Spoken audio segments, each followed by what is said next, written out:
It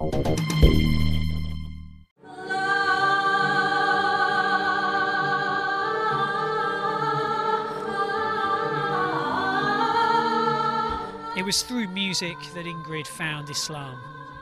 In this Sufi chant, she calls on Allah, the Arabic name for God. It's a typical Sufi practice.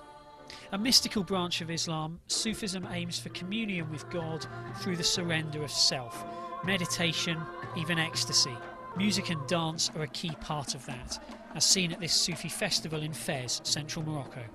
The public sees it as a concert, but actually these are invocations happening right in front of their eyes. It's a real communion with God, and they're affected without knowing why. They're not necessarily going to embrace Islam, but they are affected. But some Westerners do embrace Islam. There are no statistics on how many convert, but it's in the hundreds, and it's often Sufism that attracts them. That's what happened to Yahya 3 years ago. Back then he was called Jean. When he converted, he found not just a new faith, but a whole new civilization.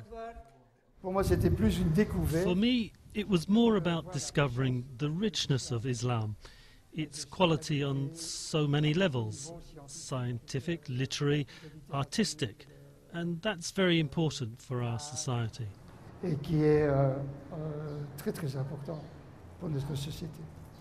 Popular singer Abdul Malik would agree with that. He's been coming to this festival since it started 3 years ago, performing slam, a kind of urban poetry which for him expresses key Sufi values. In the end, it's about the best things you can do to make the world a better place, and to improve yourself too, to understand that we all need each other, to understand that ultimately we're like fingers on a hand, different but all on the same hand, and Sufism has answers. Love, tolerance and peace.